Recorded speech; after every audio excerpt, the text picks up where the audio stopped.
Good morning. This is Dr. Kimberly Kennedy, Living Life with Abilities, and I am here today with. Ronnie McMillan.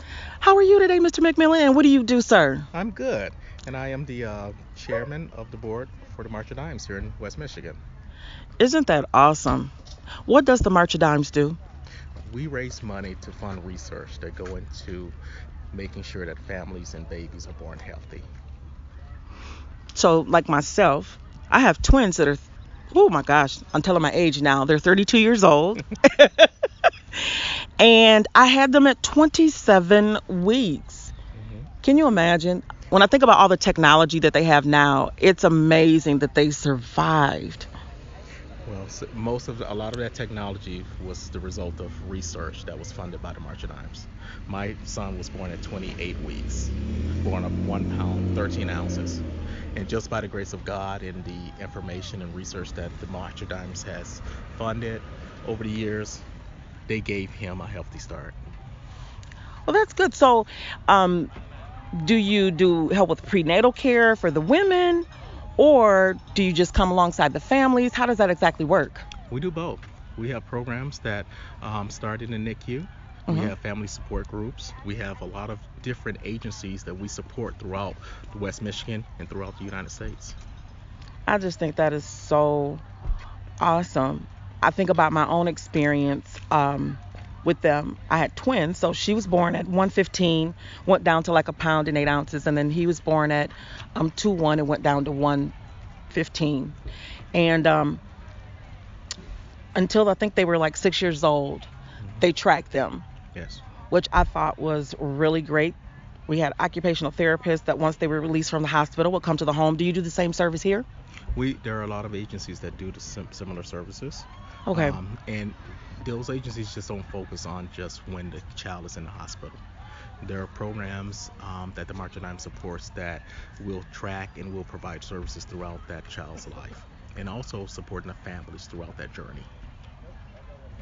So we must not have been in the same program because I think they only tracked them till they were 6 years old. I guess that's how much funding that they had. You know, they when they started preschool, they checked in with the preschool to see where they were and how they interacted with the other children, if they were performing up to the same level.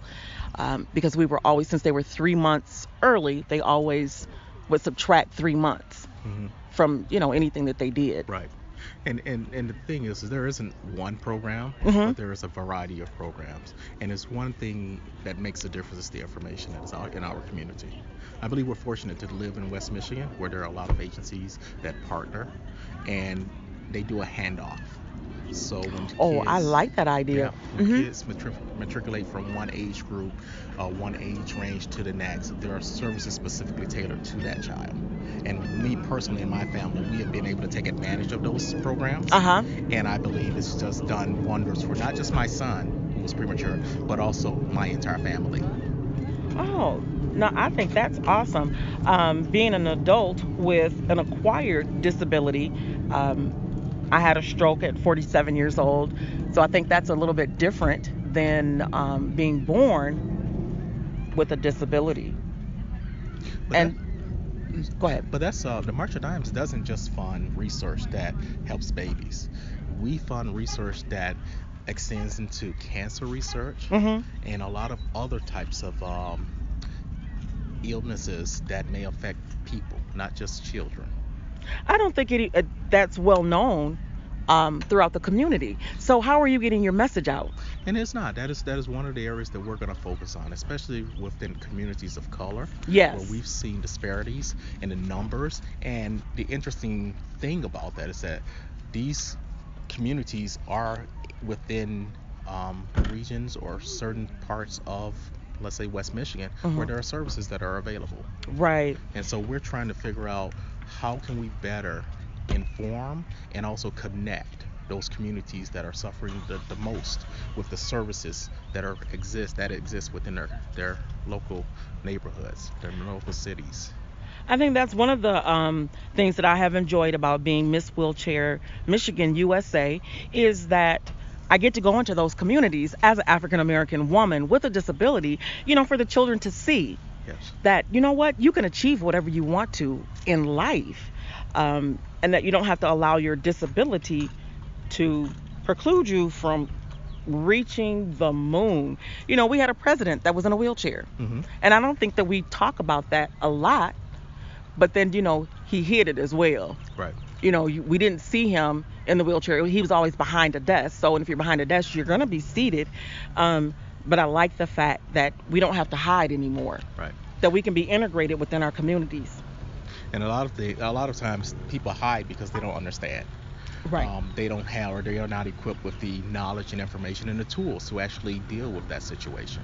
And that's one of the great things about the March of Dimes, because we are focused on providing the information, the advocacy, and also connecting people with those tools. So if they wanted to get in touch with you or get more information, can you please give that to us? Yes, I would call the local March of Dimes office. Okay. And that's Yeah. it? They don't get to talk to you? They do not get to talk to me Oh. directly, but the office will connect me to anyone, and I'm willing to talk to anyone who wants to speak with me. All right, that sounds good. Thank you so much today for Thank spending some time with me and giving us some insight on the March of Dimes. I learned something today. Well, thank you. I have really enjoyed the time that you have allowed me to chauffeur you around this event. Thank you so much. Thank you.